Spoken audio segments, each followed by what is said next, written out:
So, a little quick explanation of Vagrant and all that malarkey that we have you do. So, Vagrant is actually a pretty awesome tool that's fairly new that fit a need to have consistent setups across both developer machines to match what is basically a production environment. So right now it's not too important. It's kind of slick to avoid a lot of, so our box is doing a lot of crazy stuff like setting up your database. That's actually a pretty involved process. Setting up, things like GCC, which is compiling your Ruby code, is also pretty involved. So it's doing a lot of things that are pretty wondrous, and it also gives us the opportunity to change that, and then we can actually push those changes to you. I don't know what the command, it's probably Vagrant up, but we can actually make live changes to that in the future. So that's kind of the pitch for Vagrant. It's a pretty slick little program, although it's probably a little confusing.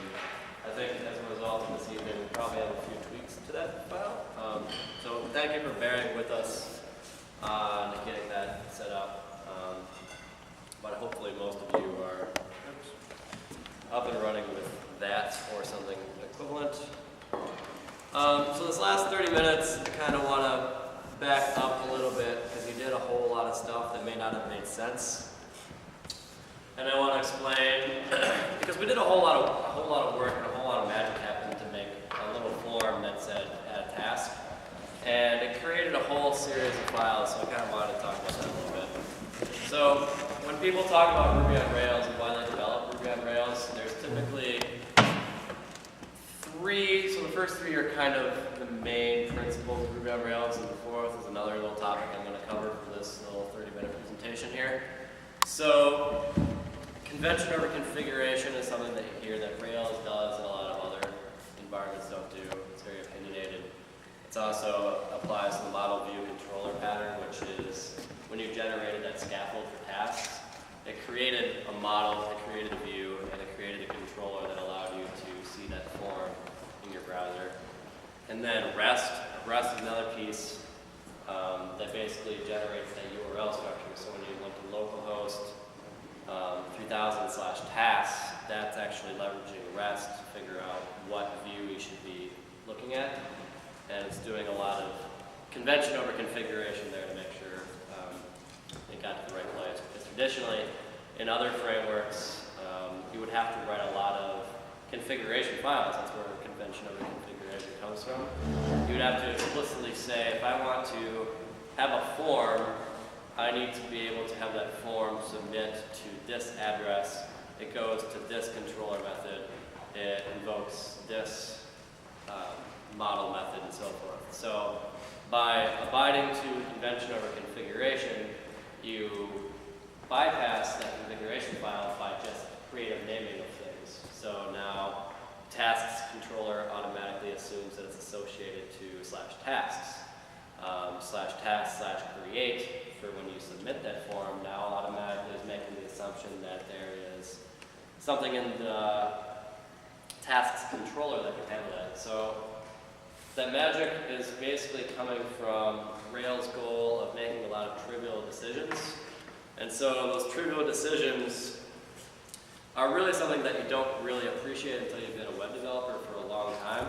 So in the land of web development, you would spend a lot of time thinking about how should I name my files, how should I name my methods, what database should I use, what, yada, yada, yada. There's a whole series of questions, and Rails is very opinionated in the sense that it makes a lot of those decisions for you, so you can actually concentrate on making your web app, and it makes you inherently more productive because you don't have to worry about a lot of those trivial decisions, right?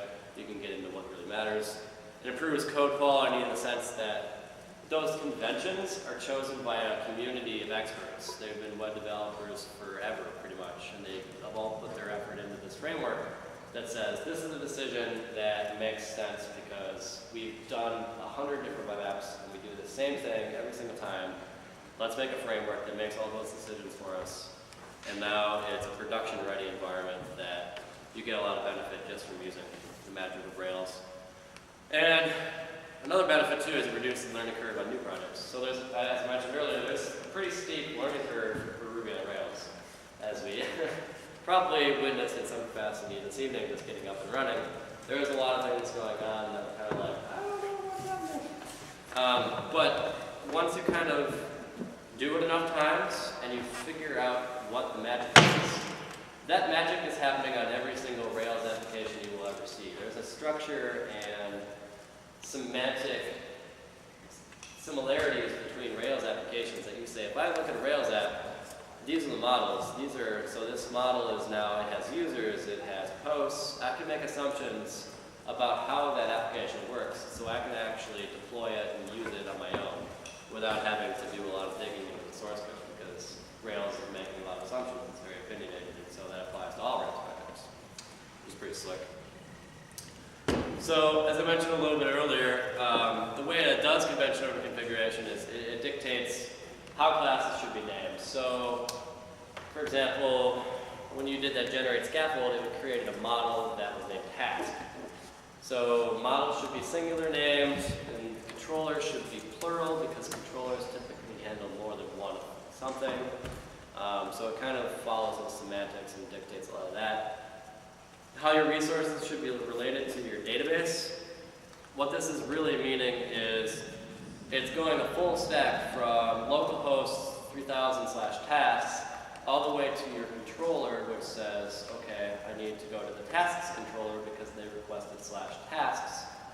And since they didn't specify anything else, I know by default that since I'm following REST and MVC, that I need to go into the index controller, because that's what they're requesting, is they're requesting /tasks. And then from the controller, it now knows, since it's in the index method, that it needs to call the index view.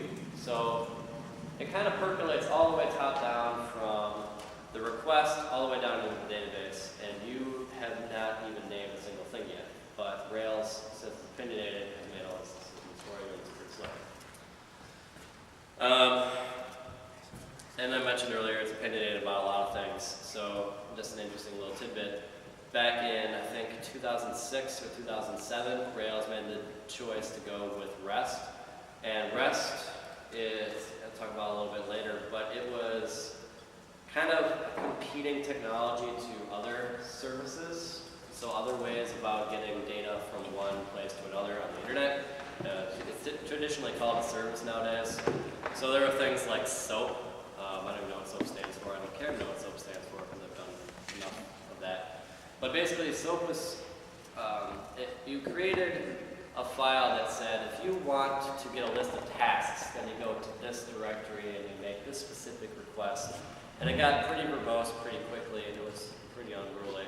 And then it was even more unruly when you actually tried to make a web application out of it that understood those directions, because you had to do those configurations and all sorts of craziness later. So Rails said, screw it, we're going with REST, we're going with control at MVC, we can make all these assumptions, we can just be productive at the end of the day. Some things that we didn't necessarily get into that are pretty important in Rails are things like, how do I serve things like CSS and JavaScript out of my application?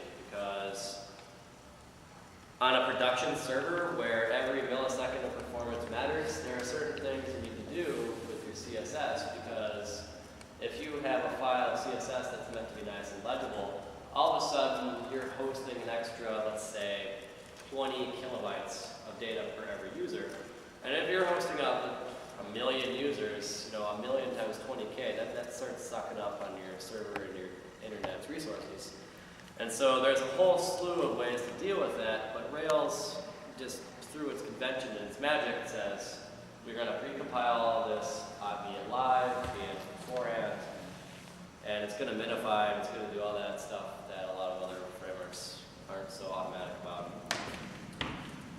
So there's that. Excuse me while I drink because I'm cold.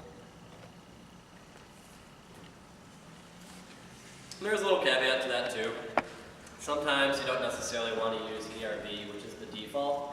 Sometimes you may want something that's not so verbose. So ERB is the chosen technology that your HTML files are using. So when a user goes to your site, the browser is actually interpreting a set of HTML with what's called embedded Ruby. Embedded Ruby is the long form of ERB that basically says, I have some HTML, let's inject some code into that so we can actually get a dynamic web page. There are other alternatives though, but that's not the default. So you can do something like Haml.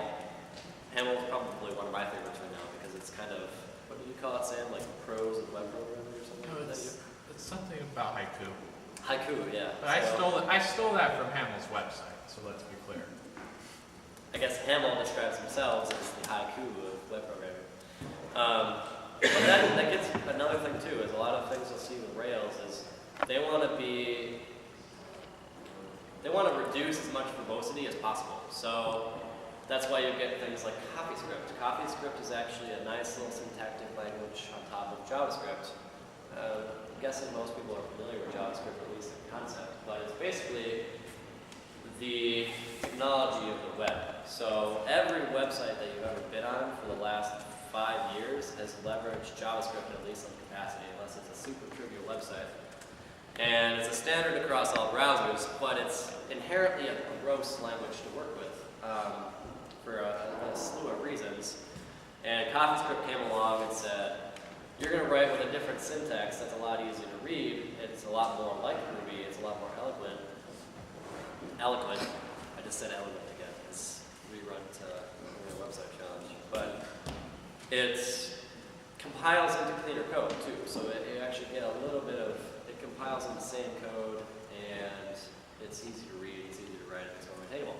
Rails made that the default. So they do a lot of these opinionated decisions for the sake of reducing verbosity of your code. Which is pretty slick. So, but at the same time, you can change that if you want. You can not use CoffeeScript, but you usually end up fighting the framework at some point. So, at your own risk. So that's kind of the topic of convention over configuration. So when you hear that, you can at least have a semblance of the idea. Any questions on convention? Cool.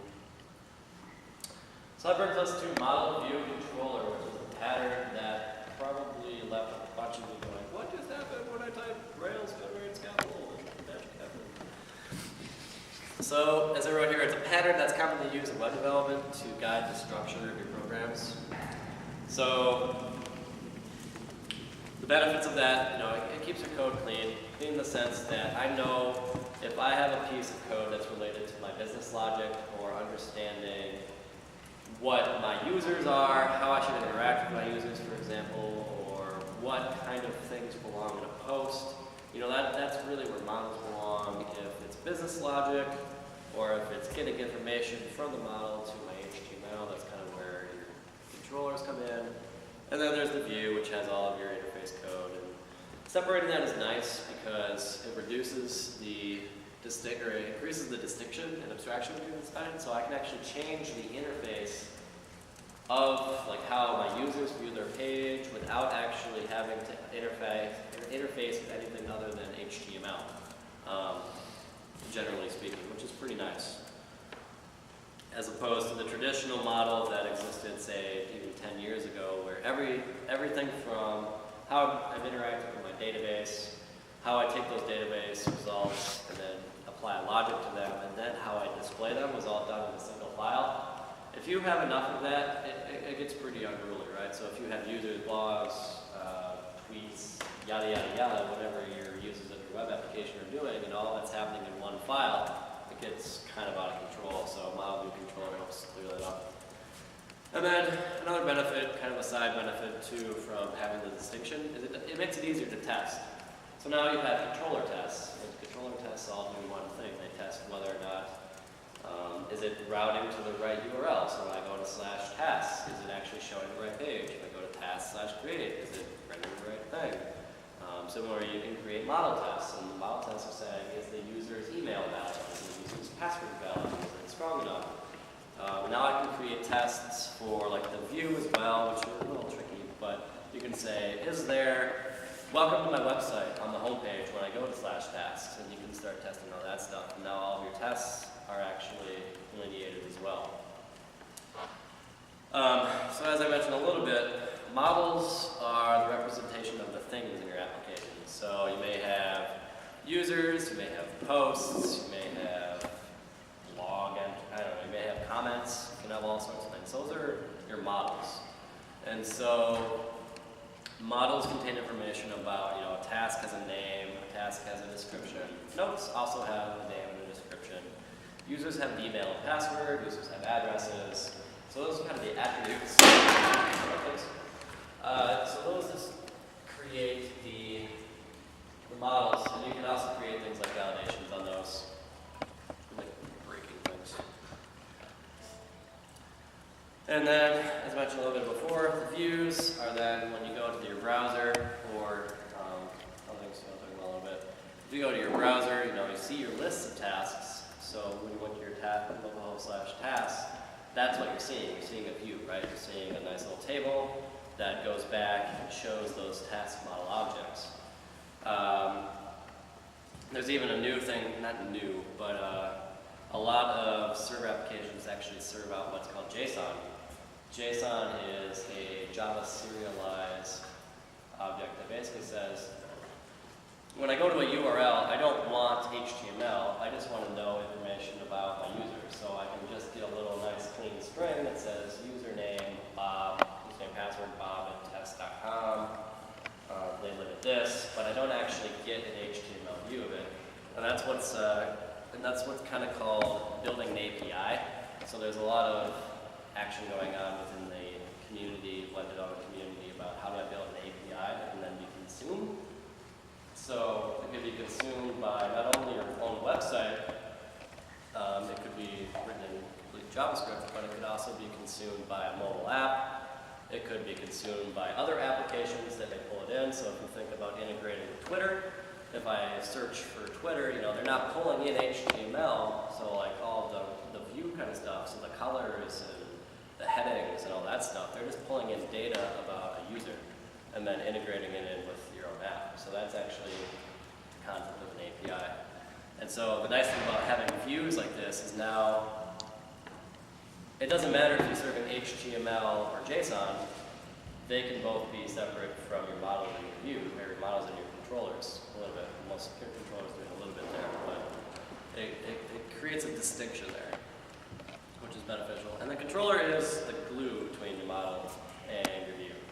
So when I go to localhost/tasks, I see a list of tasks. The view had to understand what tasks were there.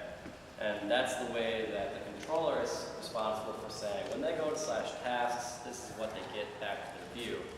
And the controller is saying, well, I don't know what tasks there are. I need to go to my model. My model is going to tell me what tasks there are. So they're kind of the middleman between the view and the model. And this last point is kind of a misnomer, kind of mistyped here. It's not valid. It's validating form input, and it's doing a little business logic, but it doesn't necessarily validate whether or not a user's password is valid. That's something more on the model. So that was a little bit of a misnomer there that I'll clarify. I think that's all I had for model view controller. Does anyone have any questions about that?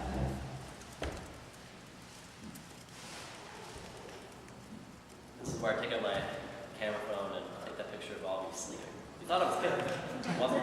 So I'm just curious, how many of you have done programming in another language that was also like model view controller oriented? Cool. I think the biggest thing that most people who've done MVC elsewhere find confusing about Rails version of MVC is the controllers. The controllers are probably going to feel more different from what you're used to with controllers.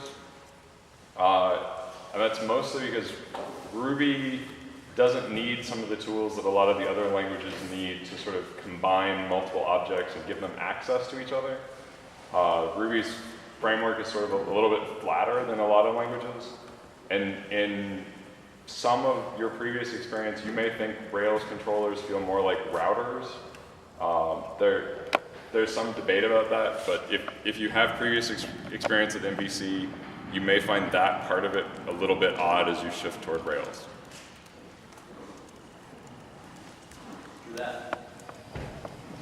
So the next kind of convention that Rails follows, as I mentioned before, is now that we have our models, so we have users and hosts, how do we get our browser to understand where to go with our controller, as Josh said, as a router, right? So the traditional web was, it's all get and post. So if I go to a website, I'm sending a request called a GET request to a web server. And all web servers speak that kind of protocol. It's basically a language that web servers understand. And so when I say get HTTP localhost 2000, the server running on localhost will say, you know, I know what that is. That's the / get request. And so that is mapped back to your routes file, and then it pulls into the controller and it goes forward. So, and then there was post, which would be when you submit a form and create the post request. What REST did was kind of start utilizing some of these other verbs that weren't being utilized, so put and delete. So when I need, it kind of makes sense semantically, like I put something that I want to, this is kind of a misnomer, but when I want to update something, I use the put variable as opposed to a post. Because a post is usually creating a new object, where a put is updating an existing object. Delete, fair enough, it just deletes an object, so you can send a delete request. The benefits of that, it just enables conventional configuration for the controller. So now when I get a get to localhost tasks, now I know that that automatically routes to the index method, and that can have a server response. If I send I think that's all that responds to actually the slide. So yeah, I can actually post to tasks. So if I send a post request to task, now that goes to a different method in my controller that creates a new task. There's a couple other ones, so if I can actually view specific tasks. So if I go to task /1, that's going to a show method that just shows an individual task. And so now, instead of having a whole bunch of different routes, you can apply conventional configuration to say, this is the request, this is what verb they use, I know where this is going. It's pretty slick. Questions on REST? There's a whole lot of stuff about REST, but I think I'll just leave it at that. There's a big blurb of text. I don't know why I wrote so much text on the slide, but I did, so sue me. Effectively, a database is a way to store and update and modify, delete, search, all that kind of stuff with data. So ultimately, when you're creating posts or tasks or whatever, there's a database in the back end that's actually storing that, so we can actually have an effective way to query that. And to that end, there's actually this concept of SQL, so a structured query language that says, it defines a way to interact with that database and create objects and search objects and do all that manipulation. So the whole bunch of databases, but most of them, unless it's NoSQL for its clever little name, leverage the same core SQL principles. And so there's a bunch of different types of databases, as I kind of alluded to. The first and probably the oldest, I'm going to say it's the oldest, there's probably something older, but the oldest modern database type, I guess, would be relational. So basically, users have posts, users have comments, users have yada, yada, yada. So there's a relationship there between one model object in the database to another one. So there's user data, and then there's comment data, and there's a relationship between them that these relational databases is set up for creating. So you may have a database with 10,000 users and 100,000 comments, and so it gets pretty unruly there when you're trying to figure out what comments belong to what users, and that's what relational databases are really good at. They optimize on the concept of keys to say, comment ID number 5,678 has a user ID of 7,768, and now all of a sudden I can write those SQL queries that say pull those together pretty slick. And then we're leveraging PostgreSQL.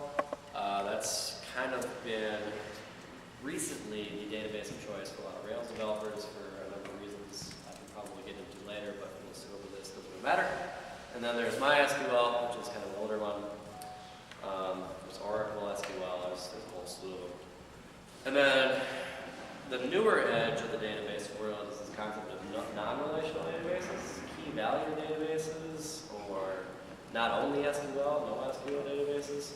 And they're kind of an interesting case where they don't abide by a lot of the rules that relational databases do. They have a bunch of reasons for doing that. Most touted is probably performance, which is true in a lot of regards, but they give up a lot of things like reliability, which can be a concern for things like sensitive data.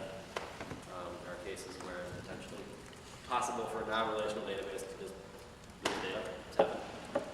So, and they're also really good for data that doesn't have such structured data, like geolocational data, where it doesn't have a good structure to it. So it's not like a user has a name or a user has an email. It's something like a user may or may not have about 30 different fields, and non-relational databases are really good for dynamically adding those attributes or removing those attributes. And there's a couple examples of that. Common ones, MongoDB, Redis, they kind of have different spaces. So Redis is a solution that a lot of Rails production environments use to store things like caches. So when a user visits a website before, we want to make sure that we don't recreate something that we don't need to. So it creates a bunch of keys and values that can say, you know, they've been here before, let's store this key and not have to do that before. So it stores a lot of quote-unquote ephemeral data, so data that doesn't need to be persisted, but it's good for the running of your application. And that's a really good case for that key value, so something to consider. And Rails in databases is actually an interesting topic in and of itself. So writing SQL is kind of crappy. I have an example that I'll show you that's kind of crappy, really, after this slide, I think. But so Rails utilizes the concept of an ORM, another convention that they prescribe to. It's the concept of an object relationship map. So there's a lot of SQL that I mentioned a little earlier where you could say, find me all of users' comments. And you might say something like, select comments where comment.userid equals the user ID or whatever user I want. And so that's kind of gross. But an ORM gives you a better way to deal with that that's more humane to deal with, more sane. And you could say user.findComments or user.comments, something like that. And it'll automatically write all of those SQL queries for you. And it does a whole lot of other stuff on the side. So it's obviously easier to read and maintain. You never have to write raw SQL, not never, but rarely have to write raw SQL. It bakes in a lot of those security conventions that I talked about. So you may have heard of the term, somebody barked out. It's the most common database thing. SQL injection? Thank you, SQL injection. I don't know why I couldn't do that. And performance best practices, so optimizing your queries, because that's an arcane art of writing SQL queries so that it works over those massive databases. But Active Record is actually pretty good at that because that's what they do. They write queries. We're optimized for that. It's database agnostic, so for whatever case you need to switch from, say, MySQL to Postgres, whatever, Active Record can automatically take care of that. It's pretty slick.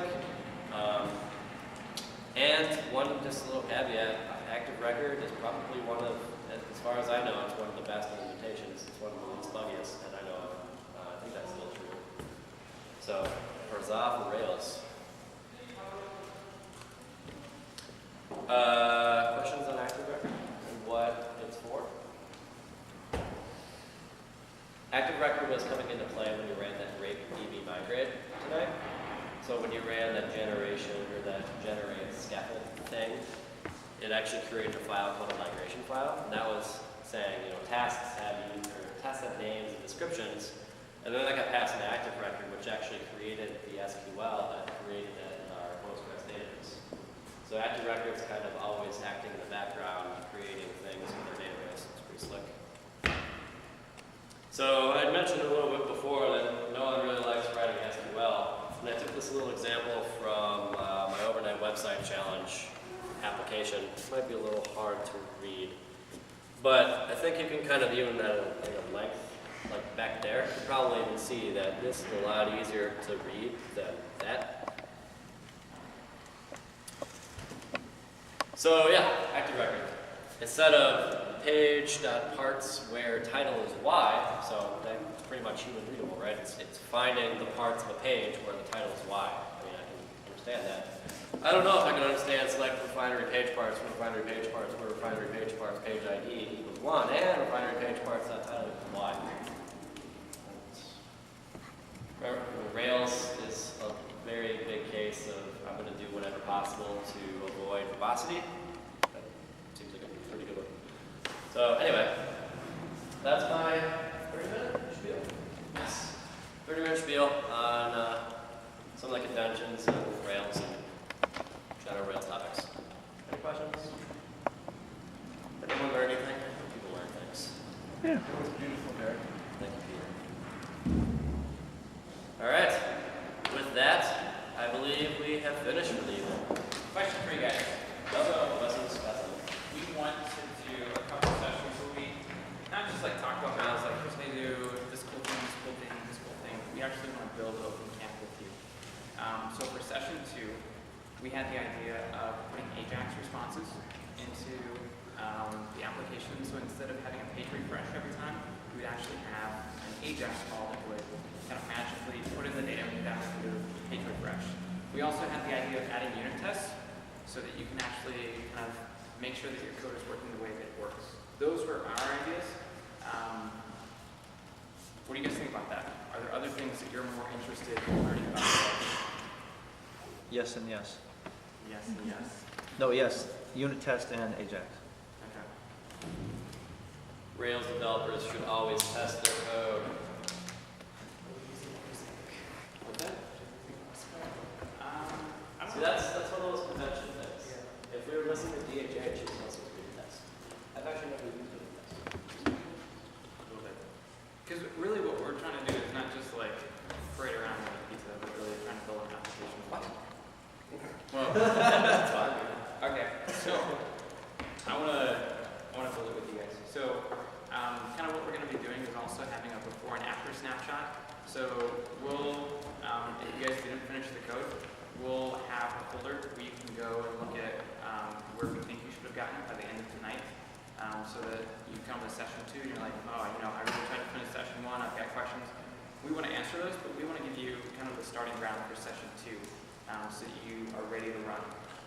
Also, if you had trouble or if things did not work out for you on either the dev box or the instructions, you're like, this doesn't make sense, feel free to open up a poll, an issue, to create an issue, be like, this broke, you guys were mean to me, or you know, fix this next time. Please That's let a us know. fix, by the way. What's that? Mean is a bold fix. One fix? What was that? We'll see what we can do. Any feedback to? Is it okay if we send you guys an email, like a 3-question form, just saying, here's, you know, how'd you like this? How did this go? Was it helpful? Not helpful? We just want to get your feedback. So we'll plan to send it to all of you, unless there's one of you that does not like the email. We'll make sure we don't spam you.